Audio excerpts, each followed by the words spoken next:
भगत सिंह की गिरफ्तारी। बमों और पिस्तौल की गोलियों के धमाकों ने पूरी असेंबली को आतंकित कर दिया। वॉयसरॉय की गैलरी में बैठे सर साइमन जान बचाने के लिए भागे। सर जॉर्ज सुस्टर अपनी डेस्क के नीचे छुप गए। कुछ बाहर की तरफ भागे, कुछ गैलरी में जा छुपे और कुछ टॉयलेट और बाथरूम में बंद हो गए। लोग दरवाजों के शीशे तोड़कर भाग निकले। असेंबली हाउस पूरी तरह खाली हो गया था और दर्शक दीर्घा से भी करीब सभी लोग भाग खड़े हुए थे। जब बारूद का नीला धुआं छटा और दृश्य उजागर हुआ तो पंडित मोतीलाल नेहरू, मोहम्मद अली जिन्ना और पंडित मदन मोहन मालवीय अपने सीटों पर ज्यों के त्यों बैठे थे। शेष सभी सीट खाली हो गई थी। उनमें और अपनी जगह सन्नबद्ध भाव से खड़े थे भगत सिंह और गुरुदत्त। उन्होंने पूरे जोर से नारा लगाया, इनकलाब जिंदाबाद। साथ ही दूसरा नारा गूंजा, साम्राज्यवाद का नाश हो। उसी समय बटुकेश्वर दत्त ने कुछ पर्चे हाउस में फेंके। उनमें अंग्रेजी में लिखा था, बहरों को सुनाने के लिए ऊंची आवाज की जरूरत है। फ्रांस के अराजकतावादी शहीद वेलान के ऐसे ही अक्सर पर कहे गए इन अमर शब्दों से क्या हम अपने काम औचित्य सिद्ध कर सकते हैं?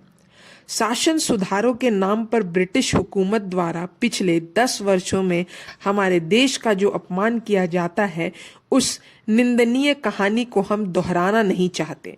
हम भारतीय राष्ट्र के नेताओं के साथ किए गए अपमानों का भी उल्लेख नहीं करना चाहते, जो इस असेंबली द्वारा किए गए हैं, जिसे भारत की पार्लियामेंट कहा जाता है।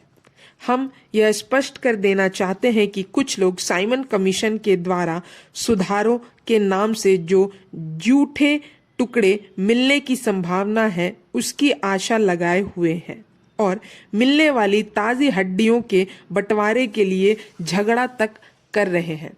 इस समय सरकार भी भारतीय जनता पर दमनकारी कानून लादती जा रही है, जैसे कि public safety bill, trade disputes bill.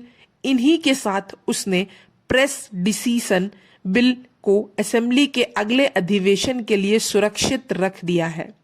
मजदूर नेता जो खुले रूप में अपना कार्य कर रहे थे, उनकी अंधाधुंध गिरफ्तारियों से यह स्पष्ट हो जाता है कि सरकार का रुख क्या है। इन बेहद उत्तेजक परिस्थितियों में हिंदुस्तान समाजवादी प्रजातंत्र संघ ने पूर्ण गंभीरता के साथ अपना उत्तरदायित्व अनुभव करते हुए अपनी सेना का यह कार्य करने का आदेश दिया है, जिससे कानून का यह अपमानजनक मजाक बंद हो। विदेशी सरकार की शोषक नौकरशाही चाहे जो करे, परंतु इसका नग्न रूप जनता के सामने लाना बहुत आवश्यक है। जनता के चुने हुए प्रतिनिधि अपने निर्वाचन क्षेत्रों में लौट जाएं और जनता को आने वाली क्रांति के लिए तैयार करें।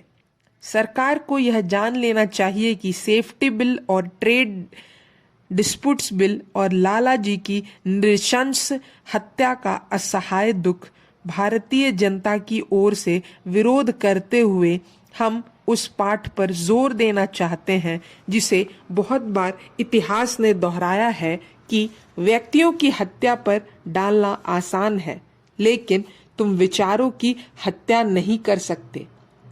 बड़े बड़े साम्राज्य नष्ट हो गए, जबकि विचार जीवित रहे। फ्रांस के बूरवा और रूस के जार समाप्त कर दिए गए, जबकि क्रांतिकारी विजय की सफलता के साथ आगे बढ़ गए। हम मनुष्य के जीवन को पवित्र समझते हैं। हम ऐसे उज्जवल भविष्य में विश्वास रखते हैं जिसमें प्रत्येक व्यक्ति पूर्ण शांति और स्वतंत्रता का उपभोग करेगा। हम मानव रक्त बहाने के लिए अपनी विवशता पर दुखी हैं, परंतु क्रांति द्वारा सबको समान स्वतंत्रता देने और मनुष्य द्वारा मनुष्य के शोषण को समाप्त करने के लिए क्रांति में कुछ व्यक्तियों का बलिदान अनिवार्य है। इनकलाब जिंदाबाद। Commander in chief. इस समय का एक और अत्यंत मर्मस्पर्शी शब्द चित्र भी शिव वर्मा के शब्दों में। असेंबली बम कांड के कुछ दिनों बाद मैं आज़ाद से झांसी में फिर मिला। उस समय हमारे सामने 2 योजनाएं थीं। पहली, जब देहरादून में वायसराय शिकार खेलने आए तो उस पर बम फेंकने की, और दूसरी, दिल्ली से लाहौर ले जाते समय रास्ते में भगत सिंह और दत्त को छुड़ाने की। इन्हीं योजनाओं पर आज़ाद से बात करनी थी।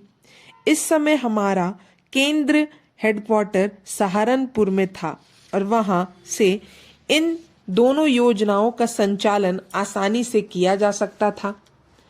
झांसी केंद्र पर उस दिन काफी भीड़ थी। सभी लोग दिल्ली के बारे में अधिक से अधिक जानने के लिए उत्सुक थे।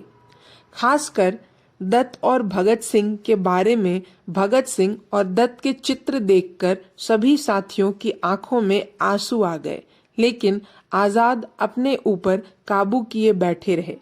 इसी बीच एक साथी किसी काम से उठकर कमरे की बाहर जाने लगा तो उसका पैर सामने पड़े अखबार पर पड़ गया, जिसमें अपने साथ वह ले गया था।